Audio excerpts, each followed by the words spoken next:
There are two major theories related to art and literature in the world which define different types of art. One is art for art's sake, which does not serve any social or moral purpose. Instead, it is just created for an entertainment or just for the sake of art. The second is art for social purpose, which serves the people and helps them in their struggle for a better life by evoking emotions related to oppression or some kind of injustice that they could have been facing, or to increase sensitivity towards the suffering.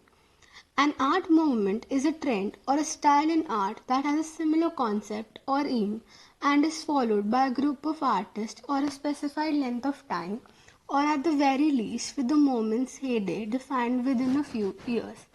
In contemporary art, art movements were especially important since each successive movement was deemed a new avant-garde movement. Probably that's how Indian art and literature contributed in the country's largest movement. A movement of freedom struggle against colonialism. When the entire nation was fighting colonialism, art and literature too became an important medium of struggle. Both colonialism and its reaction to it by the Indians helped in the growth of Indian art. It developed with people painting battle scenes between Indian and British soldiers and portraying brutalities to people singing and writing nationalistic poetries, plays, and stories.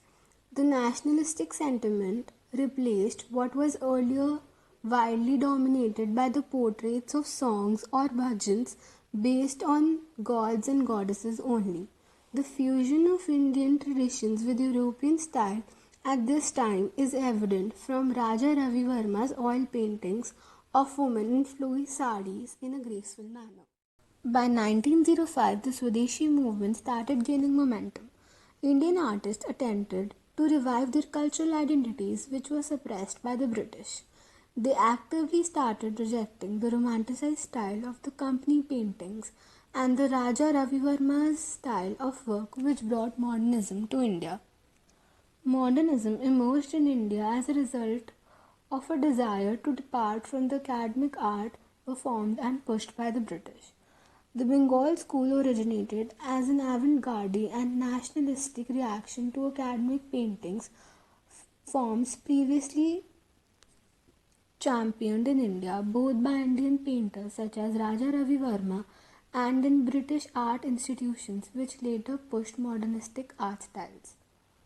The creation of Bengal School of Art was led by the reworked Indian styles with a focus on nationalism of Rabindranath Tagore, who has been referred to as the father of modern Indian art. Many other artists like Jamini Roy, Amrita Shergill, and later S.H. Raza took inspiration from folk traditions. Amrita Shergill was an eminent Indian painter born to a Punjabi Sikh father and a Hungarian Jewish mother.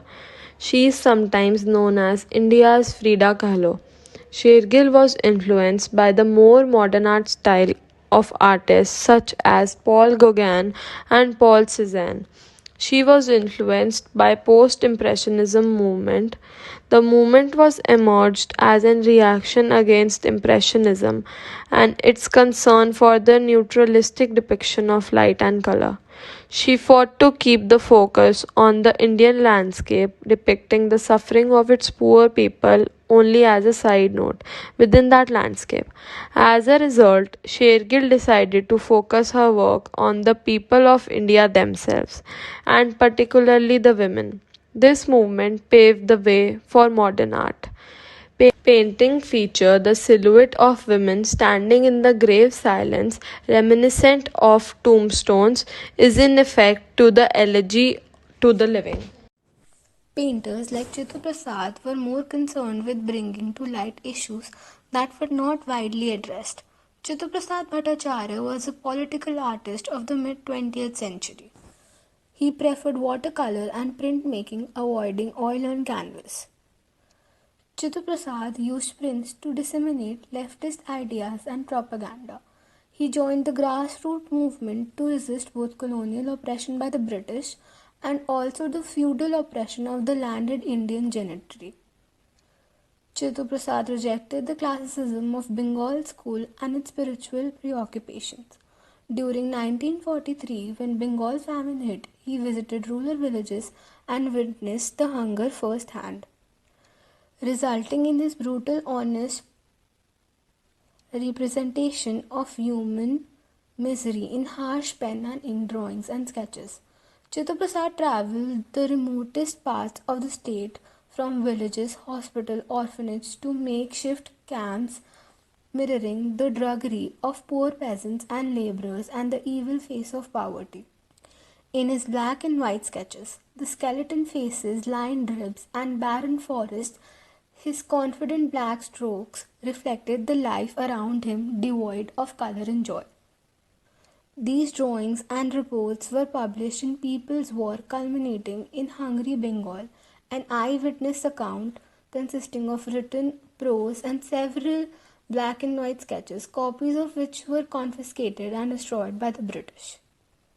Chitta Prasad, as he is generally known, is significant not only for the events he chronicled in drawings and words, but because he broke away from the British influenced sentimentality of the traditional Bengal school of artists. He also did not fall in with the most international oriented Bombay based progressives.